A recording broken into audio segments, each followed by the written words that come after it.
안녕하세요. 해경 수사직 답안 작성용 강의 첫 번째 오리엔테이션 겸해서 답안에 대한 설명을 좀 드리겠습니다. 아무래도 시험을 준비하는 학생들이 이 주관식 시험, 이 사례형, 약술형에 대해서 마음이 많이 불안할 거예요. 학교에서 대학에서 이제 답안을 이렇게 써보기는 했는데 과연 이 답안을 그대로 쓸 수 있느냐? 실제로 학교에서 답안을 어떻게 쓰는지도 제대로 배운 것 아니고 실전적으로 답안을 써보기만 했을 거예요. 그래서 점수가 잘 나올 수도 있고 안 나올 수도 있고 하는데 과연 어떻게 답안을 써야 되느냐? 그리고 아마도 경찰 간부 시험을 준비했던 분들 가운데서도 일부가 이렇게 해경 수사직 답안을 작성을 하는데 과연 똑같을 것인가? 물론 이분들도 경찰 간부에서 답안을 어떻게 써야 될 것인가, 특히 사례는 어떻게 써야 될 것이냐. 경찰 간부 같은 경우는 단문을 하나의 테마를 처음부터 끝까지 암기해버리는데 그렇게 그런 방식으로 해경 수사직 답안을 작성할 수 있느냐. 일단은 경찰 간부 방식으로 하게 되면 전체 답안의 반절도 쓸 수가 없는 상황이 초래될 것입니다. 자, 그러면 이제 여기에서 과연 실제 논문형 필기 시험에서는 약술형과 사례형 이 두 가지가 출제가 되는데 과연 이 답안은 어떻게 써야 되는지에 대해서 설명부터 드리겠습니다. 이를 위해서는 먼저 법률 문장에 대한 이해를 해야 되는데 법률과 관련한 문장을 과연 어떻게 생각을 하느냐 했을 때 제가 이렇게 표현했어요. 강의를 하면서 가장 우려스럽고 당황스러운 일이 뭐냐면 사례의 목차를 암기하려고 하는 수험생을 만나서요. 이 목차를 암기하려고 하는 사람들이 있는데 약술은 어쩔 수 없다라고 쳐도 약술도 마찬가지인데요. 이것은 이렇게 목차를 암기하겠다는 것은 사례 답안의 기본 구성을 이해하지 못하는 데서 출발을 한다라고 제가 얘기를 할 수 있어요. 바로 조금 질문이 아닌 걸 질문하는 거죠. 사례 답안의 목차는 이미 한 15세기 정도, 14, 15세기 정도에 확립이 됐고요. 이게 이제 법학 방법론으로서 우리가 통상 문학판 검사 이렇게 얘기합니다. 문제점, 학설, 판례, 검토, 사안 적용 혹은 사안 해결이라고 얘기를 하게 되는데 이게 사례 답안의 공통점이고 우리나라뿐 아니라 전 세계에서 공통되는 형식이고요. 모든 국가시험도 똑같이 이어갑니다. 물론 내부 법원과 관련한 시험은 조금 달라요. 거기는 판례의함이라는 문제를 주기 때문에 조금 다를 수가 있죠. 다르죠. 그러나 나머지 시험은 문제점, 학설, 판례, 검토, 사안 적용으로 마무리가 됩니다.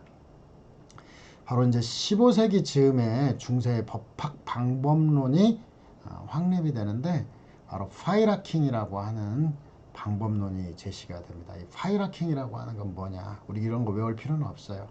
어떤 케이스가 있어요. 어떤 법적인 문제가 발생을 합니다. 이걸 어떻게 분석하고 법률 문장으로 법학 방법으로 분석해내서 의견을 제시하느냐. 이게 바로 파이라킹인데 먼저 처음에 시작하는 것은 팩트 파인딩, 어떤 사실관계를 잘 요약해서 정리하는 거예요. 그리고 이런 사실관계 속에서 쟁점은 무엇이냐, 이 쟁점을 파악하는 거고요. 그 다음에 여기까지가 이제 우리 답안에서 얘기를 하게 되면 여기까지가 이제 문제점에 해당합니다. 문제점에 해당하는 거고요. 그 다음에 이러한 쟁점에 대해서 이제 가능한 한 해석론은 무엇이고 국가의 유권적 판단 그리고 평석자의 입장, 이걸 룰이라고 얘기를 하는데 이 룰이 아주 길죠. 가능한 한 해석론은 무엇이냐, 이것이 이제 학설이 되겠고 그 다음에 이에 따른 국가의 유권적인 판단, 국가는 지금까지 어떻게 봤느냐, 이게 바로 판례라고 하는 것은 지금까지 우리나라 법원에서 어떤 식으로 계속해서 지속적으로 판단을 하고 있느냐고, 마지막으로 이제 검토라고 하는 것은 기본적으로 평석자의 입장입니다. 평석자의 입장, 이게 검토, 나는 어떻게 생각한다는 거겠죠. 그리고 이렇게 검토를 해서 이러한 검토, 이 룰, 이런 법칙을 사안에 적용하는 것, 이게 이제 사안 적용이겠고요. 사안 적용. 그 다음 마지막으로 그에 따른 결론. 이게 사안 해결에 해당하는 거죠. 결론에 이르게 되는 방식이 말하고. 그래서 이런 법률 문장을 치밀하고 밀도 높게 논증을 하기 위해서는 반드시 파이라킹이라고 하는 방식을 사용해야 된다라고 얘기를 하죠. 그래서 사실은 문학 판검사예요.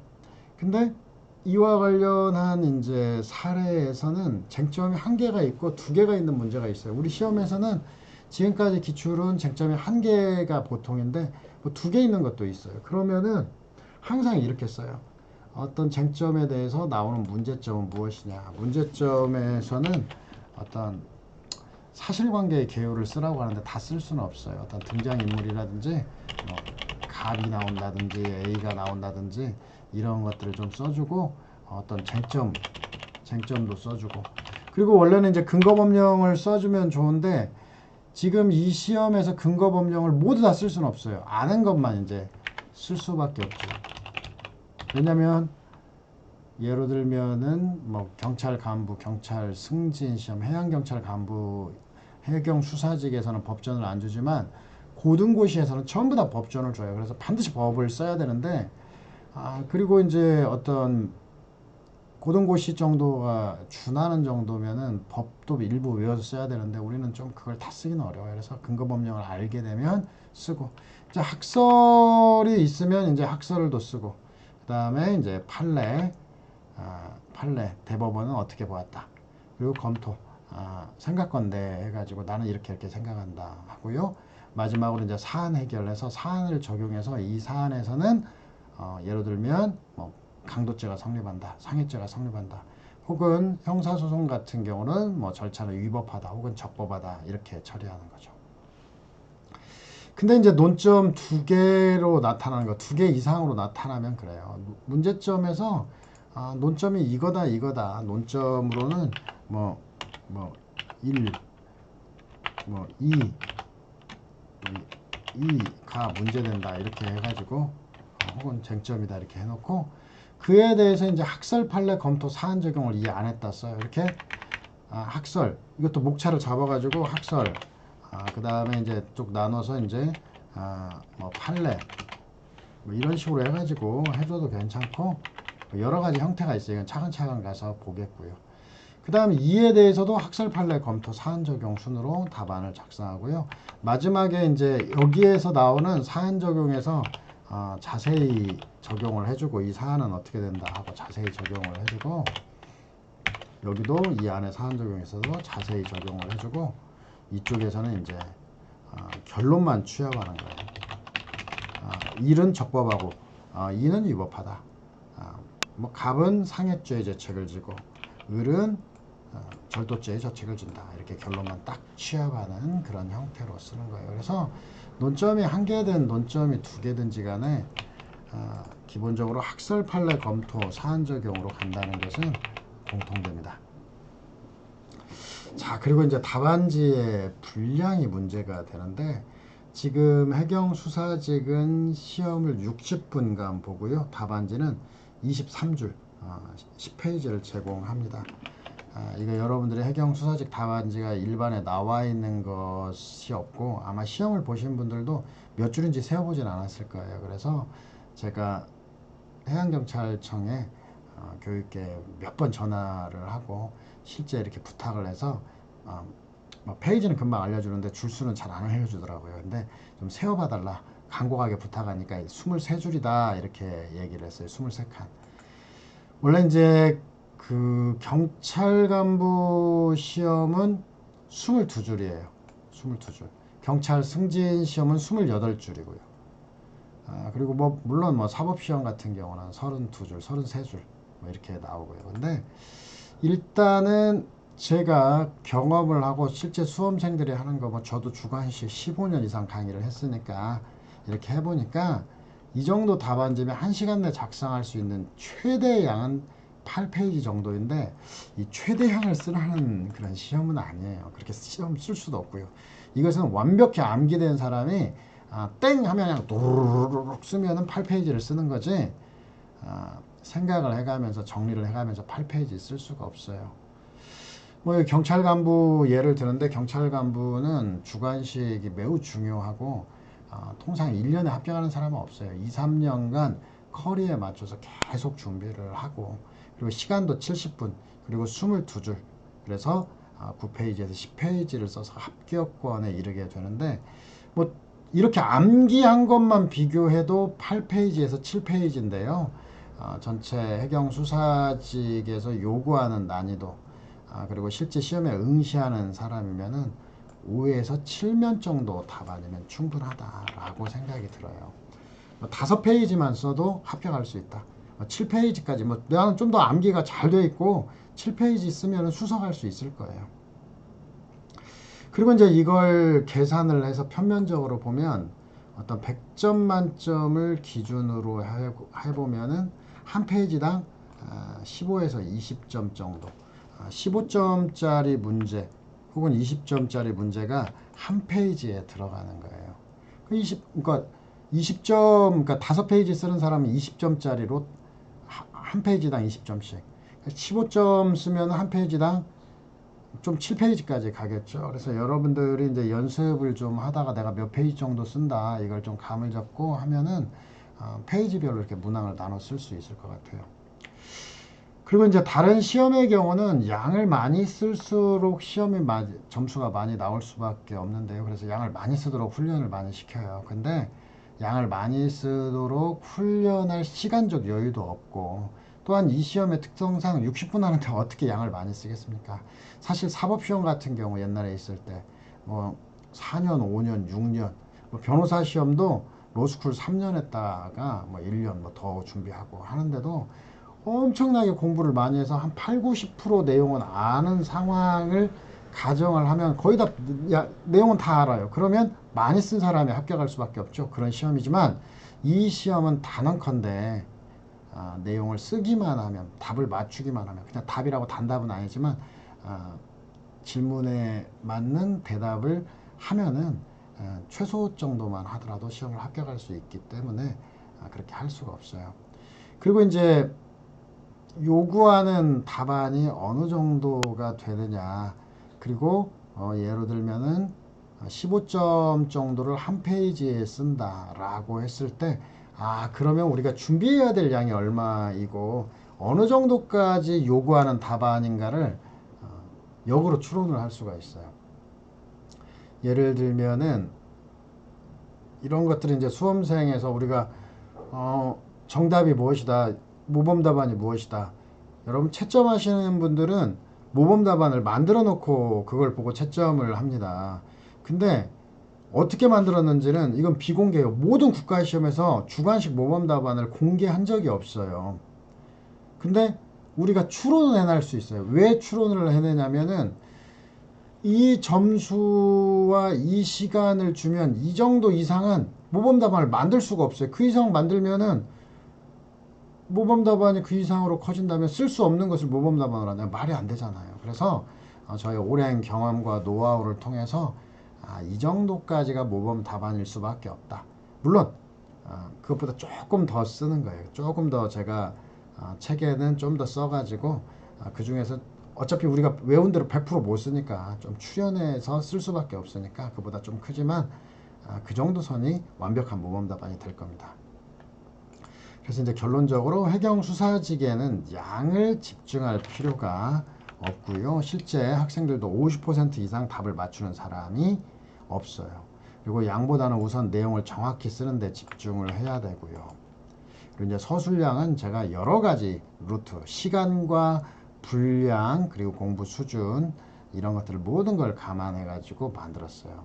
근데 단언컨대 여러분들이 이 약술형 시험, 이 약술형하고 경찰 간부나 해양경찰 간부에서 나오는 단문, 경찰 승진에서 나온 단문은 절대 같지 않습니다.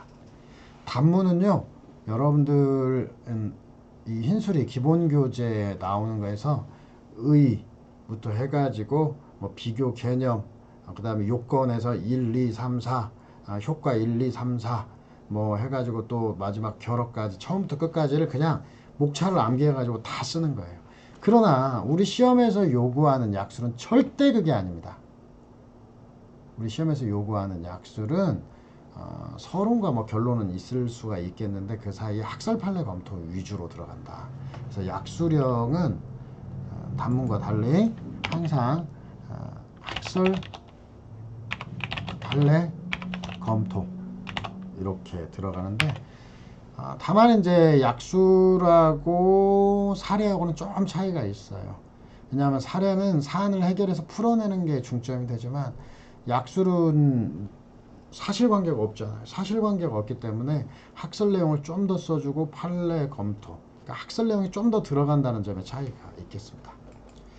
자, 그러면 제가 문학 판검사라고 했잖아요. 문제점부터 이제 써야 되는데 이 문제점은 제가 하루아침에 설명드릴 수가 없어요. 학생들이 문제점 쓰는데 매우 어려움을 많이 겪는데 그 방법은 이제 사례를 풀면서 다시 말씀드리겠습니다.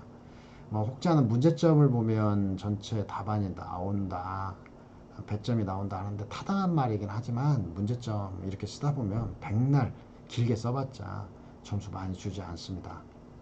그래서 수험에서는 이제 문제점에서 뭐예요? 사실관계를 요약하고 이슈, 쟁점이 무엇이고 근거 법령이 무엇이냐 하는데 우리는 등장인물 정도, 뭐 갑에 대한 압수, 뭐 A의 압수, 뭐 갑이 A를 살해했다 이렇게 이런 사람들을 정확히 표시를 하고 근거 법령이 무엇이냐 이것은 법전도 주지 않고 시간도 별로 없고 그 다음에 여기서 사람들을 뽑으려고 하는 대상들을 생각할 때는 근거 법령을 쓸 수는 없어요. 무엇이 쟁점인지만을 정확히 지적하는 정도로 충분합니다. 자, 그 다음에 이제 학설인데요. 학설 암기 내용 막 테마별로 다 달라요. 이걸 어떻게 해야 될지 사람들이 너무 힘든데 원래 이제 학설은 기본적으로 표준으로는 자, 학설, 명칭, 그리고 이 학설이 무슨 내용이냐, 내용, 그 다음에 근거. 이게 이제 표준이에요. 근데 해경수사직 시험에서 학설 명칭과 내용 각 학설들의 근거를 쓴다는 것은 불가능합니다. 실제 시험에서. 물론 완전히 불가능하지는 않지만요. 그래서 해경수사직의 약수령에서는 학설 명칭과 내용까지만 서술하면 충분하고요. 나중에 여유가 되면 근거까지도. 왜? 약술은 학설 판례 검토 사안 적용이 없기 때문에 조금 더 늘리면 근거까지도 들어갈 수 있게 돼요. 반면에 약수령은 그렇게 되지만 사례의 경우에 있어서는 뭐 최근 변호사 시험 같이도 학설 그냥 명칭만 써라 이렇게 얘기도 해요. 명칭까지만 쓰고 여유가 되면 이제 내용까지. 그러니까 한 단계 위아래예요. 능력이 되면은 자, 사례에서는 학설 제목하고 제목만으로 능력이 되면 이러이러하다는 학설까지. 근데 단문에서 약술에서는 학설 제목만 쓰면은 쓸 말이 없어요. 너무 양이 줄어. 그래서 이때는 학설 제목까지만 써도 상관이 없을 수도 있겠지만 그 내용까지 써야 되겠다 이렇게 생각을 해주시고요. 자, 그 다음에 이제 학설 명칭에 대한 좀 설명을 드리는데 긍정설, 부정설, 절충설 어느 쪽엔 뭐 사례집에는 똑같은 내용인데 적극설, 소극설, 제한적극설 또 책에 따라서 어떤 것은 똑같은 내용의 적극설, 소극설, 제한적극설 어떤 것은 긍정설, 부정설, 절충설 이렇게 써 있는데 참고로 이것은 공식 명칭이 아닙니다. 이런 것들은 공식 학설 명칭이 아니어서 여러분들이 혼용이 가능하다. 즉 그냥 써도 괜찮습니다. 그리고 학설의 7, 80%는 긍정, 부정, 절충설 내지는 적극, 소극, 제한적극설이에요. 여기에서 이제 설명을 하는 것은 여러분들이 최소한 학설은 긍정설과 부정설 혹은 적극설과 소극설이 있다고 생각하면 돼요. 시험장에 가가지고 하나도 모르겠다. 그럼 적극설과 소극설은 있어요. 왜냐하면 이항 대립이라고 하는 그런 게 있어요. 이항 대립이라고 하는 건 뭐냐면 바로 법학을 공부하고 분석하는 기본적인 방법으로서 이것은 1000년 이상 된 거예요. 이건 법학 방법론, 법철학에서 가장 기본적인 거예요. 그래서 이항 대립은 뭐냐면 법조문의 물리, 법조문에 쓰여 있는 대로 해석하는 거. 근데 쓰여 있는 대로 해석하게 되면은 너무나 많은 문제점이 양산이 되고 현실적으로 구체적 타당성이 없어. 이런 경우는 그 반대되는 해석, 반대. 그러니까 법조문의 물리와 그 반대. 이렇게 이제 두 가지로 나눠 가지고 하는 해석, 이걸 이항 대립이라고 이제 우리가 통상 얘기를 하는데, 이렇게 상반되는 두 가지 입장을 상정해서 비교 정리하고 보다 타당한 결론을 도출하는 게 이항 대립의 방식이라고 하는데요. 그래서 모든 것, 실제로 주장하는 자가 없어도 교과서를 쓸 때는 긍정설과 부정설을 생각해 볼 수 있다. 이렇게라도 써요. 그래서 여러분들도 실제 시험장에서 막히면 긍정설, 부정설 내지는 적극설, 소극설이라고 하는 두 가지 견해는 무조건 있다. 특히 사례에서는 얼마나 유용해요. 근데 이제 알아둘 게 긍정, 부정, 절충, 적극, 소극, 제한, 적극은 공식 학설 명칭이 아니라고 했지만 고의설, 책임설, 제한적 책임설, 법효과, 제한적 책임설, 유추적용 책임설 요런 것들은 공식 학설 명칭이니까 이건 무조건 학설을 외우는 게 점수예요. 그래서 이런 공식 학설 명칭 같은 경우는 암기를 반드시 해줘야 된다. 적어도 내용은 몰라도 학설 명칭이라도 반드시 암기를 해줘야 된다라고 하는 거 기억을 해주시고요. 자, 그 다음에 이제 판례를 가겠는데, 우리가 판례는 모든 시험에서 실탄이다. 실제 점수는 판례가 가장 큰 비중을 차지합니다.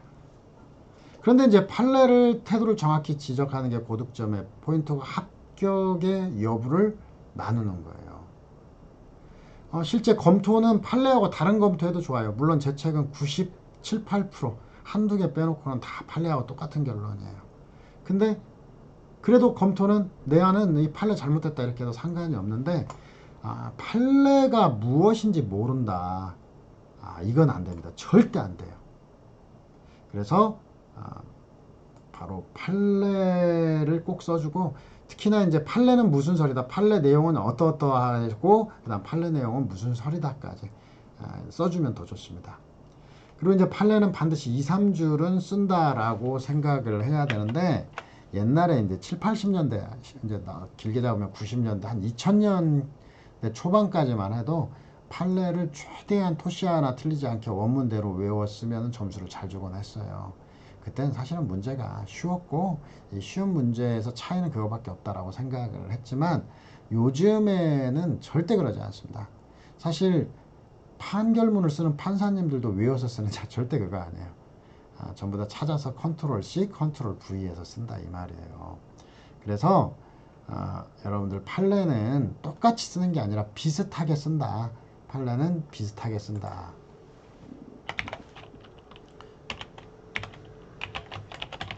원문 그대로가 아니라 원문 비슷하게 쓴다.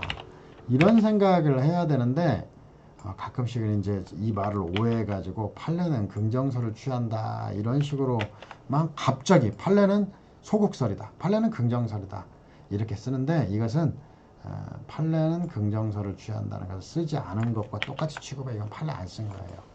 그래서 나중에 가서 이제 원문 그대로 암기하지 않아도 판례가 사용한 키워드 표현, 키워드적 표현, 핵심 근거는 살려주고 써야 됩니다. 물론 이게 어떻게 되느냐? 우리가 객관식 교재 판례 막 툭툭 실어놨는데 이걸 다 외워야 되느냐? 여기서 어떻게 요약하느냐? 이게 막막하죠. 근데 이것은 이 책에 이제 예시답안 교재에서 제가 요약을 다 해놨어요. 그리고 실제 강의하면서 더 요약을 해줘요. 그러니까 학설도 이 정도는 반드시 써야 된다. 이거 여기에서 이 정도는 반드시 써야 된다. 판례도 요 표현은 반드시 들어가고 이렇게 써야 된다. 이렇게 말도 해주고, 또한 책도 그렇게 다 요약해서 뒀어요. 그리고 이제 어떤 답안 작성용 교재 진도별 모의고사에서 이렇게 다 작성하고 있으니까 해주고요. 마지막으로 이제 검토, 마지막은 아니고요. 검토도 반드시 써야 됩니다. 그래서 검토는 뭐 촌철살인식 키워드, 너무 긴 것도 좋지 않아요. 왜냐하면 검토 쓰다가 다른 거 못 쓰기 때문에. 그래서 이제 촌철살인식의 키워드를 써줘야 된다 하는데, 이것 그냥 외우면 돼요. 이것도 외우고, 이제 검토는 가급적 2줄, 아무리 길어도 3줄 이내에 마무리해야 되고요. 한 줄도 상관이 없어요. 그리고 이제 최소 한 줄은 써야 된다라고 하는데 여러분들이 2줄 정도, 2줄 정도로 해서 이 검토들을 제가 좀 대비시키겠으니까 이걸 꼭 쓰고 배점 있고요. 마지막으로 이제 사안 적용이나 사안 해결.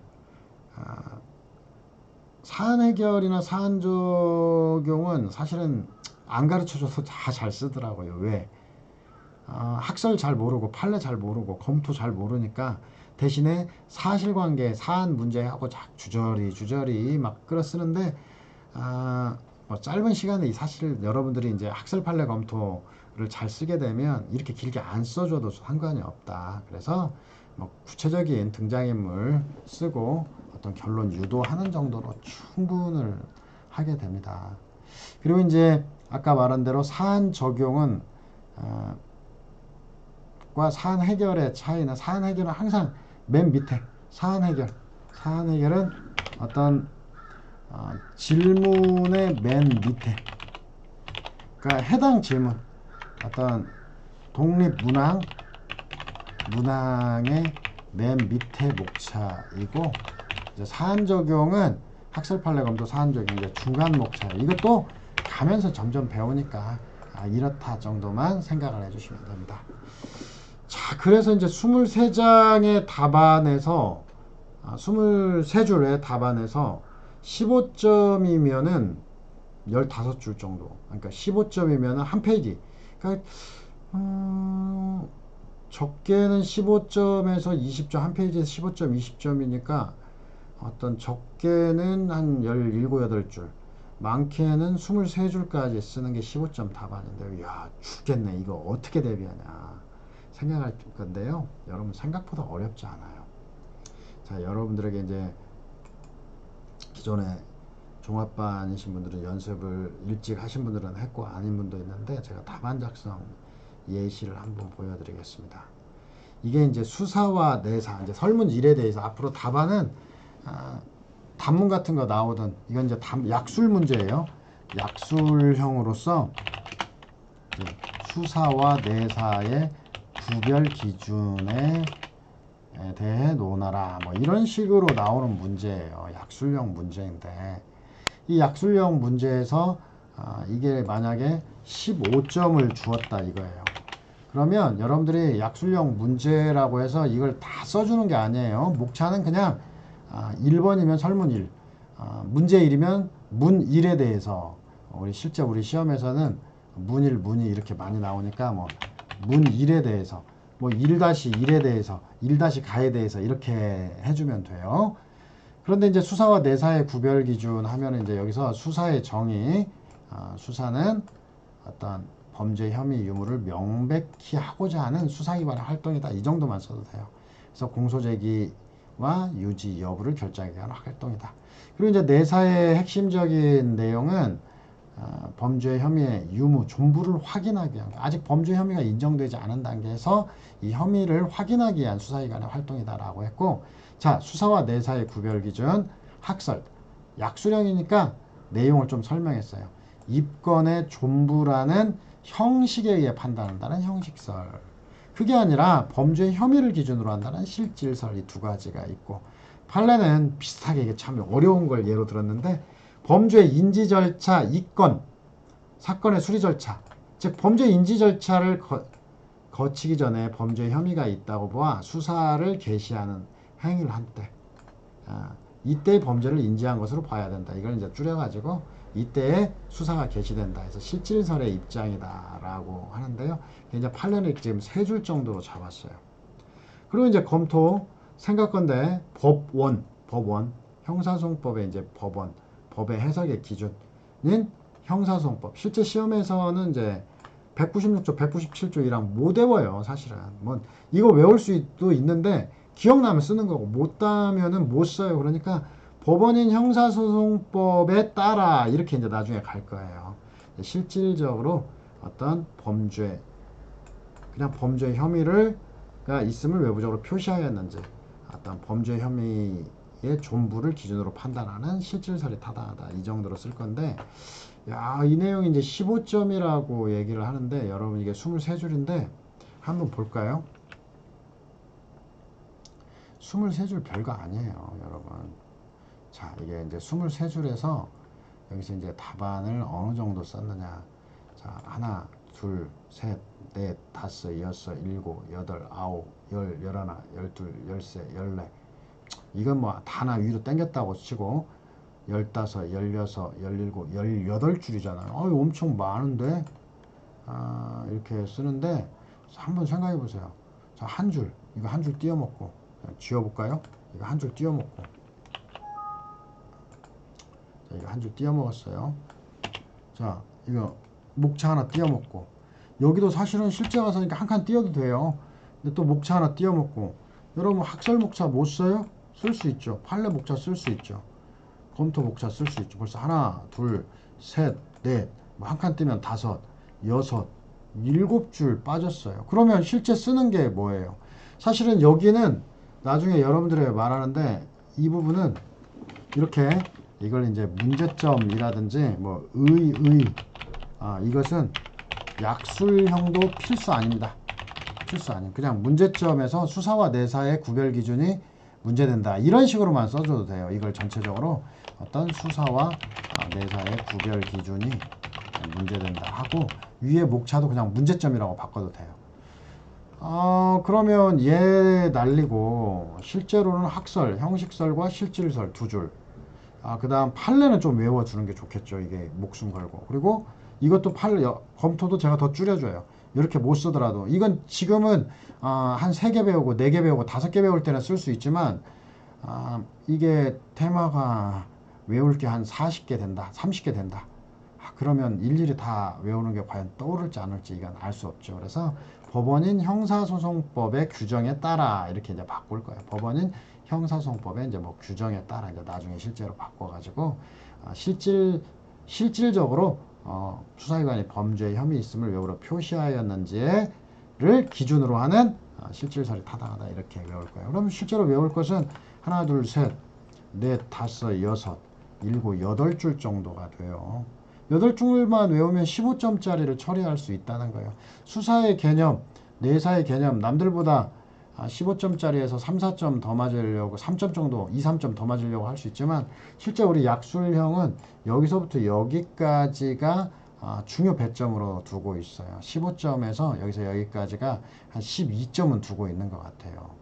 그러니까 여러분들이 이쪽 위주로 쓰는 것들 그리고 실제로 외울 것은 목차 빼고 나니까 8줄만 외우면 이런 거 하나 쓸 수 있더라. 이게 15점이에요.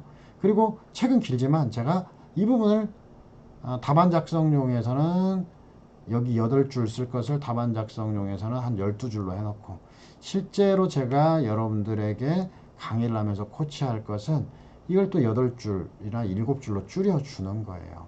그래서 여러분들이 그 다음에 이제 시험을 생각할 때 지금까지 나왔던 테마들이 있어요.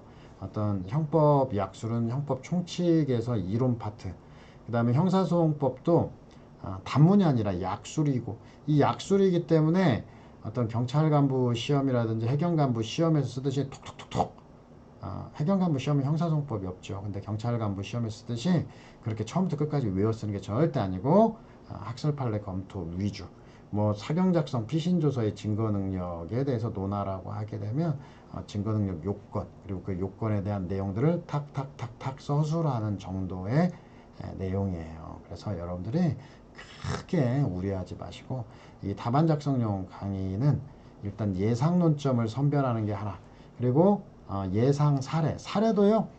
여러분들 형법 같은 경우는 법전을 안 주기 때문에 어려운 구성 요건이 안 나와요. 형법 어차피 구성 요건 같은 경우는 나중에 법전이나 특별법 보고 찾아내면 되는 거예요. 그러면 시험에서 정말 필요한 어떤 이론 기본적인 이론을 알아야 되기 때문에 시험은 폭행, 상해, 어떤 뭐 절도, 강도, 뭐 살인, 조금 더 간 뭐 명예훼손이나 뭐 이 정도 명예훼손 모욕 정도 선에서 나오는 거지 그 이상으로 들어갈 것도 없어요. 그래서 필요한 구성 요건 같은 경우에는 제가 여러분들에게 이 예시 답안을 보고 암기해라 라고 얘기를 합니다.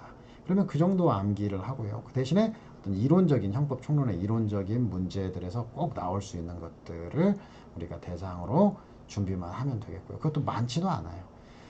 그 다음에 이제 형사소송에 있어서는 조금 사례가 더 많은데 많이 어려운 사례까지 나오지도 않을 거예요. 그래서 이 시험이라고 하는 것은 많은 사람들이 공부를 해서 실력 있는 사람이 많아서 최고 실력 있는 사람을 탁 뽑겠다 이런 정도가 아니에요. 뭐냐면 해경수사직 시험에서 들어가면 뭐 해야 돼요?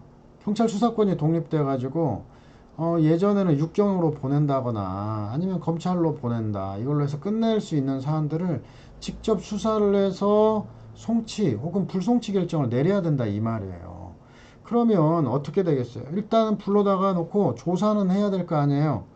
기본적인 사항이 알아야 되죠. 자, 체포하는 거 이것은 평소에 알고 있어야 돼. 암기하고 있어야 돼요. 현행범 체포, 긴급 체포, 미란다 원칙 암기해야 되고 이런 거 꼭 필요하다는 거죠.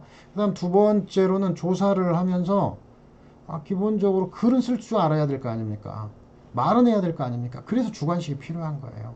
글 쓰고 말하고 서류 정리하고 참고인한테 논리적으로 묻고 대답을 받고 이게 형법적인 쟁점에서 어떤 부분이 쟁점이 총론적 강론은 보고 하면 돼요. 근데 총론 같은 경우에는 본다고 바로 나오는 건 아니니까 이런 원리에서 이런 원리 이 정도는 조사해야 되겠다. 이 정도만 묻는 시험이고 그 다음에 이 시험이라고 하는 게 합격하기 위해서는 이렇게 글 쓰는 방법을 좀 배워라. 특히 법학방법론을 배워라. ABCD만 배워오면 우리가 합격시키겠다. 그리고 실제로 지금도 보니까 이게 어때요? 항상 2배수 뽑는다고 하는데 필기에서 2배수도 뽑지도 못해요. 특히 남자 같은 경우 남녀 이렇게 분리해서 처음으로 했는데 어떻게 15명 뽑는다고 하는데 15명밖에 못 뽑아요. 이런 분들은 그럼 체력이라든지 이런 데서 면접에서 안 떨어뜨린다는 얘기인데 그 정도로 기본적인 수사위원으로서 자질을 갖춘 글을 써내지 못하는 사람이 대부분이라고 하는 거예요. 그래서 여러분들이 많이 두려워하지 마시고 함께 이제 차근차근 지금부터 답안 작성용 강의로 해서 차근차근 하면 예상 논점 그리고 암기해야 될 부분 그리고 실제 어떻게 답안 작성하는지 훈련이 될 거예요.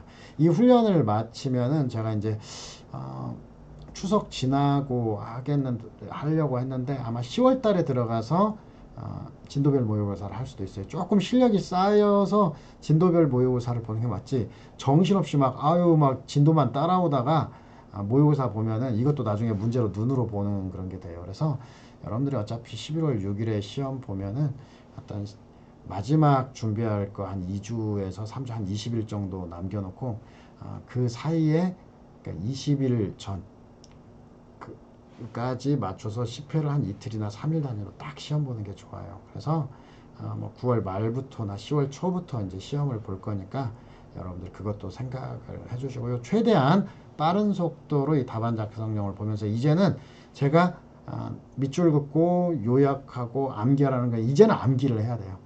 기본 강의는 빠른 속도로 봐야 되고 사실 여기에 있는 게 100%는 아닐 수가 있어요. 기본 강의에 있는 부분도 몇 가지는 추가돼서 나중에 모의고사 예상 문제로 들어가긴 할 거지만 일단 적어도 여기에 있는 건 싹 암기하고 부족한 부분은 기본 강의를 다시 확인한다든지 기본 교재를 또 확인해 가지고 내용을 좀 보충하고 생각을 하는 정도면 충분합니다.